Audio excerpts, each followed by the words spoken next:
जब भी कोई व्यक्ति गौतम बुद्ध के संघ में शामिल होता था तो बुद्ध उसे सबसे पहले शांत रहने के लिए कहते थे। ध्यान की अवस्था में जाने से पहले उस भिक्षु को शांत रहना सिखाया जाता था। आज के दौर में हर तरफ सॉरी शोर है। इसकी वजह से दिमाग में तनाव पैदा होना लाजमी है। ऐसे में अगर आप हर रोज कुछ देर मौन रहने का अभ्यास करते हैं तो इससे आपके तनाव पैदा होने वाले हार्मोन के लेवल में कमी आती है। इससे आपका दिमाग शांत होता है, गुस्सा नियंत्रित रहता है और तनाव बढ़ाने वाले हार्मोन्स का लेवल घटता है। आज के इस वीडियो में हम जानेंगे कि किन मौकों पर हमें शांत रहना है और किन मौकों पर हमें बोलना है और शांत रहने से हमारे अंदर क्या बदलाव आ सकता है। दोस्तों, संध्या काल का समय था। गुरु अपने सभी शिष्यों को बुलाते हैं और कहते हैं, कल सुबह सब लोग नदी में स्नान करने के बाद तुरंत हमारी कुटिया के सामने उपस्थित हो जाना। सभी इसी से हैरान रह जाते हैं कि हम लोगों ने कुछ गलती की है क्या, लेकिन गुस्से से यह कहते हैं कि हो सकता है कि गुरु जी कल सुबह कुछ अच्छी बात बताने वाले हैं। सब लोग रात को सही समय पर सो जाते हैं और सुबह उठकर सभी लोग नदी में स्नान करने के बाद वापस गुरु जी के सामने उपस्थित हो जाते हैं। गुरु कहते हैं, आज हम तुम सबको चुप रहने के फायदे के बारे में बताऊंगा। गुरु कहते हैं, 10 मौके जहां पर चुप रहने से होता है लाभ और बोलने से नुकसान। गुरु कहते हैं, अगर आप इन 10 मौकों पर शांत हो गए यानी मौन हो गए तो आप जो चाहेंगे वही मिल जाएगा। आपकी जिंदगी में चमत्कारिक बदलाव शुरू हो जाएंगे। जरूरत से ज्यादा बोलना या चुप रहना दोनों ही अच्छी बात नहीं है। जैसे जरूरत से ज्यादा बारिश हो जाना या फिर धूप दोनों ही दिक्कत देती है, उसी तरह अनावश्यक बोलने से भी काफी नुकसान होता है। गुरु कहते हैं कि पहला ऐसा मौका जहां पर व्यक्ति को चुप रहना चाहिए, बिना तथ्य के ना बोले। गुरु ने कहा, अगर आपके पास कोई तथ्य नहीं है तो वहां चुप रहने में ही भलाई है। चुप बैठने से दिमाग में नई कोशिकाओं का निर्माण होता है और इससे ज्ञान की वृद्धि होती है। बोलने में भलाई वही है जहां आपको किसी चीज के बारे में पूरा ज्ञान हो। अगर आप बिना तथ्य के कहीं बोलते हैं या फिर बेवजह बोलते हैं तो आपका वहां मजाक भी बन सकता है। अगर आपके पास पर्याप्त जानकारी नहीं है, ऐसी जगह पर बोलने से आपका मजाक तो बनी रहेगी, साथ ही साथ लोगों का भरोसा भी आपसे उठने लगेगा। इसलिए ऐसी जगह पर शांत रहो जहां तुम्हें पता ना हो कि क्या बोलना है क्या नहीं। कई बार कुछ लोग ऐसे होते हैं जो हर जगह अपनी उपस्थिति बताने लगते हैं। उन्हें पता नहीं होता है कि हमें क्या बोलना है, लेकिन फिर भी बोलते जाते हैं और फिर बाद में दूसरे लोग उनके जाने के बाद उनका मजाक उड़ाते हैं। जब तक आपको उस तथ्य के बारे में अच्छा ज्ञान नहीं है, उसके बारे में पता नहीं है, तो वहां चुप रहना ही ज्यादा समझदारी है। गुरु ने कहा, दूसरा ऐसा मौका जहां पर व्यक्ति को चुप रहना चाहिए। शब्दों से न पहुंचे ठेस। अगर आपके शब्द किसी को मानसिक ठेस पहुंचा रहे हैं तो वहां चुप हो जाना चाहिए। कमजोर व्यक्ति के बारे में कुछ भी बोलकर आप महान नहीं बन सकते हैं। महान आप किसी कमजोर का साथ देने में बनेंगे। कई बार होता है कुछ लोग अपने से छोटे व्यक्ति को भला बुरा कहते रहते हैं। सामने वाला इंसान तो कद से आपसे छोटा है, वह आपको कुछ नहीं बोलेगा, लेकिन आप उसकी नजरों में गिरते चले जाएंगे। हो सकता है कि कल वह भी आपसे पद में बड़ा हो जाए। पद में आपसे जब वह बड़ा हो जाएगा तो आज जो रवैया आपका उसके साथ है, आने वाले समय में वह भी आपके साथ वही करेगा। आप किसी को नीचा दिखाकर बड़ा नहीं बन सकते हैं। बड़ा बनना है तो अपने से छोटे लोगों का इज्जत भी करना सीखें और साथ ही साथ बड़े लोगों का भी सम्मान करना चाहिए। लोगों को लगता है कि अगर वह अकड़कर बोलेंगे और सामने वाले को नीचा गिराने की कोशिश करेंगे तो वह बड़े बन जाएंगे, तो यह उन सब की भूल है। बड़े होने की बजाय आप उनकी नजरों में गिरते चले जाएंगे। गुरु ने आगे कहा, इसलिए शिष्यों, तुम सब जब भी बोलना आदर भाव से बोलना ताकि तुम्हारी बात लोगों को अच्छी लगे। बोलने में भाई बहन, माता पिता, मित्र इत्यादि संबोधन शब्दों का इस्तेमाल जरूर करना। इससे तुम्हारी मान प्रतिष्ठा तो बढ़ेगी ही, साथ ही साथ लोगों की नजरों में तुम समझदार व्यक्ति बनते जाओगे। गुरु ने आगे कहा, तीसरा मौका जहां पर व्यक्ति को चुप रहने में ही भलाई है। क्रोध या घृणा करने वाले लोग, जब कोई अपना या सगा संबंधी आप पर क्रोध कर रहा हो, आपका अपमान कर रहा हो, तो आपको उस वक्त चुप रहना चाहिए ताकि सामने वाले का गुब्बारा पूरी तरह से फट जाए। आप यदि सही हैं तो उसे कतई माफीनामा गए और चुप रहकर ही सही समय का इंतजार करें। वह खुद आपसे माफी मांग लेगा जब उसे अपनी गलती का एहसास हो जाएगा। गुरु आगे कहते हैं कि अगर आपका कोई सगा संबंधी आप पर क्रोध कर रहा हो और आप उस समय शांत हैं, तो यह आदर सम्मान देने की निशानी होती है। इससे न कोई छोटा होता है और न ही बड़ा। अगर आपको क्रोध आ रहा है तो आप या तो वहां से किसी का अनादर किए बिना चले जाएं या फिर चुप रहें। क्रोध करने से आपके रिश्ते खराब होंगे।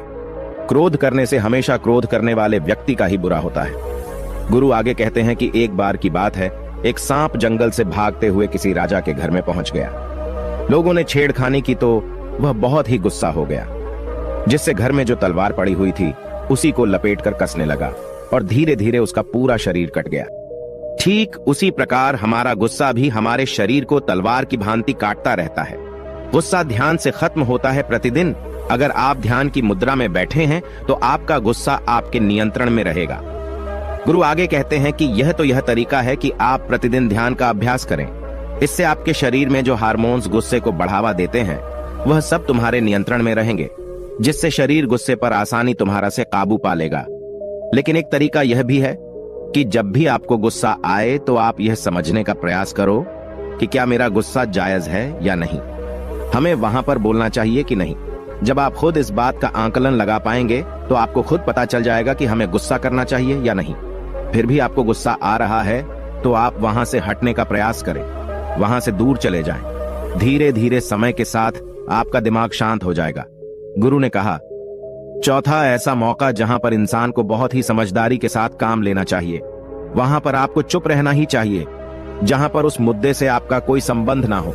अगर आपका किसी मुद्दे से कोई संबंध ना हो तो वहां आपका चुप रहना बनता है। बिना किसी वजह अगर आप दूसरे के मुद्दे पर बोलेंगे तो यह आपके लिए अनिष्टकारी होगा। इसमें केवल और केवल आपका ही नुकसान है। जल्द ही आप किसी दो लोगों के बीच हो रहे विवाद में जल्दी अपनी टांग न डालें। अगर सामने वाला आपको बुला रहा है अपना झगड़ा शांत करवाने के लिए तो ही आप वहां पर जाएं। किसी की व्यक्तिगत जिंदगी में दखल अंदाजी नहीं देनी चाहिए जब तक कि वह व्यक्ति आपको नहीं बुलाता है। अपने झगड़े को शांत करवाने के लिए कुछ लोग फालतू में दूसरे के विवाद में कूद पड़ते हैं। इससे उनके मान सम्मान मर्यादा पर लोग उंगली उठाने लगते हैं। गुरु कहते हैं कि 10 मौकों में 5वां ऐसा मौका जहां पर व्यक्ति को बहुत ही समझदारी के साथ चुप रहना चाहिए। आपके शब्दों से किसी मित्र को हानि न पहुंचे। अगर आपके शब्द सामने वाले के परिवार या मित्रों की प्रतिष्ठा के बारे में बुरी झलक दिखा रहे हैं तो आपको चुप रहना चाहिए। किसी के परिवार या फिर मित्र के बारे में बुरा बोलने से केवल आप ही बुरे बनेंगे। जो चीज आसानी से खत्म की जा सकती है उसे अपने शब्दों से बड़ा न करें। बिना चिल्लाए बात करने का प्रयास करते रहना चाहिए। अगर आप बिना चिल्लाए कोई बात नहीं कह सकते तो आपका चुप रहने में ही भलाई है। किसी पर चिल्लाने से आपके व्यवहार के बारे में पता चलता है। ज्यादा बोलने से चीजें हमेशा खराब ही होती हैं। कई बार कुछ रिश्ते ज्यादा तेज बोलने की वजह से टूट जाते हैं। इसलिए अपनी आवाज में मीठापन लाएं। आपके शब्दों से आपके दोस्त को हानि नहीं पहुंचनी चाहिए। कभी कभी दोस्तों के जब हम मजाक हैं तो रहे कि आपके शब्दों से किसी का अनादर ना हो। मजाक को भी हमेशा शब्दों के मायने में ही रखें। जहां किसी को शब्दों से चोट लगे वहां चुप हो जाएं। ज्यादा बोलने से हमेशा नुकसान ही होता है। किसी और की प्रतिष्ठा को अपने शब्दों के माध्यम से उसे हानि नहीं पहुंचानी चाहिए। यदि आपके शब्दों से किसी और की प्रतिष्ठा को ठेस पहुंच रही है तो वहां आपको चुप हो जाना चाहिए। जब कोई व्यक्ति आपके सामने नहीं है तो आप उस व्यक्ति के बारे में बुरे शब्द किसी तीसरे व्यक्ति के सामने न बोलें। गुरु कहते हैं, छठा मौका जहां पर व्यक्ति को चुप रहना चाहिए जब कोई कर रहा हो किसी की बुराई। जब कोई आदमी आपके सामने किसी तीसरे आदमी की बुराई कर रहा हो तब तुम्हें चुप रहकर बस सुनना चाहिए। अपनी राय व्यक्त नहीं करना चाहिए, क्योंकि जो आज आपके सामने किसी तीसरे की बुराई कर रहा है वह कल किसी और के सामने आपकी बुराई भी कर सकता है। यदि आपने कुछ कहा है तो नीति शास्त्र के अनुसार जो अपने मुंह को बंद रखता है और बुद्धि से काम करता है वही इंसान समझदार होता है। बिना जरूरत के बोलना, किसी के बारे में किसी के बीच में बोलना यह गलत बात है। कभी कभी हमारे लिए बुद्धिमानी इसी में होती है कि हमें अपना मुंह ऐसी जगह पर नहीं खोलना चाहिए। गुरु आगे कहते हैं कि 10 मौकों में 7वां ऐसा मौका जहां पर व्यक्ति को चुप रहना चाहिए जब कोई नहीं समझे आपकी भावना। यदि आपको लग रहा है कि कोई व्यक्ति आपकी भावना, दुख या परेशानी को शब्दों में नहीं समझ रहा है, यदि आपको लग रहा है कि सामने वाला व्यक्ति आपकी भावना या दुख को या आपकी जो परेशानी है उसको वह समझ नहीं पा रहा है या समझने का प्रयास ही नहीं कर रहा है या वह आपको ध्यान से सुन ही नहीं पा रहा है, तो ऐसे व्यक्ति के सामने आप चुप ही रहें, क्योंकि ऐसे लोगों को आपकी भावना या दुख से कोई मतलब नहीं होता है। ऐसे लोगों को अपना राज बताकर आप पछताएंगे ही बाद में। इसलिए हर किसी को अपने मन की बात नहीं बतानी चाहिए। अगर आपको लग रहा है कि सामने वाला आपकी बात को नहीं समझ पा रहा है, आपकी भावनाओं को नहीं समझ पा रहा है, तो वहां पर आपको नहीं बोलना चाहिए, क्योंकि आज में आपका मजाक ही बन जाएगा जब आपको लगने लगे कि सामने वाला आपकी भावनाओं को ठीक तरीके से समझ रहा है, आप जो कह रहे हैं वह ठीक से सुन रहा है, तभी आप उसे अपनी बात कहें। गुरु कहते हैं कि 8वां मौका जहां पर आपको चुप रहना चाहिए जब कोई इंसान अपना दुख व्यक्त करे। यदि कोई इंसान अपने दुख या परेशानी को आपको बता रहा है तो इसका मतलब यह है कि वह आपको अपना समझ रहा है। ऐसे में तुरंत ही उसे समाधान बताने के बजाय चुप रहकर उसके दुख या समस्या को सुने। उसके दुख या समस्या को किसी और को न बताएं। वह इसलिए नहीं बता रहा है कि उसकी समस्याओं का समाधान कर देंगे। बल्कि वह इसलिए भी बता रहा है कि सामने वाला उसकी बात को समझ रहा है। कई बार बताने से दुख कम हो जाते हैं। आपको अपना दुख इसलिए बता रहा होगा कि उसे लग रहा है कि आप उसकी बात को समझ रहे हैं। दुख बांटने से कम हो जाता है। इसलिए जब कोई व्यक्ति अपना दुख आपसे व्यक्त करे तो आप चुप मारकर उसकी बात को बहुत ही ध्यान से सुने, ताकि उसके दुख कम हो जाएं। उसके मन का बोझ हल्का हो जाए, क्योंकि उसके मन में जो भी बातें थी वह आपको सब बता दिया। गुरु आगे कहते हैं कि 10 जगहों में 9 ही ऐसी जगह जहां पर आपको चुप रहना चाहिए। जहां पर दुष्ट प्रकृति के लोग रह रहे हों और गाली गलौज कर रहे हों तो आप वहां पर मत जाइए। ऐसी जगहों से आप चुपचाप निकल जाएं, अर्थात अपनी प्रतिक्रिया दिए बिना आप वहां से चले जाएं, क्योंकि जिसकी जुबान खराब होती है, जो दुष्ट प्रकृति के लोग होते हैं, उनको आप ऐसे समय में नहीं समझा सकते हैं। जब उनका दिमाग पूरी तरह से शांत हो जाए तभी वह आपकी बात सुनेंगे। इसलिए जहां पर दुष्ट प्रकृति के लोगों आपकी बात को न मानते हों और न ही सुनते हों तो आपको वहां पर नहीं बोलना चाहिए। गुरु कहते हैं कि 10 माह ऐसा मौका जहां पर आपको शांत हो जाना चाहिए। अपनी सफलता का राज हर किसी को न बताएं। कई बार होता है कि कुछ लोग जो सफलता को बहुत ही जल्दी अर्जित कर लेते हैं, वे हर जगह अपनी सफलता का ढिंढोरा पीटने लगते हैं। ऐसे में क्या होता है कि कई लोग आपकी सफलता से खुश नहीं होते हैं। अगर आप अपनी सफलता का जबरदस्ती लोगों में ढिंढोरा पिटवा रहे हैं तो लोगों की नकारात्मक ऊर्जा आपको प्रभावित कर सकती है। जब आप सफल होंगे तो सबको पता चल जाएगा कि आप सफल हो गए हैं। ढिंढोरा पीटने से नुकसान आपका ही होगा। इतना कहकर गुरु ने कहा, शिष्यों, आज के लिए बस इतना ही। अगर तुम सब मेरी इन 10 बातों को अपने जीवन में अपना लेते हो तो तुम सब काफी हद तक परेशानियों से बचे रहोगे। यहाँ से जाने के बाद मेरी यह बातें आपके जीवन किसी वरदान से कम साबित नहीं होंगी। दोस्तों, मुझे उम्मीद है इस वीडियो से आपको बहुत कुछ सीखने को मिला होगा।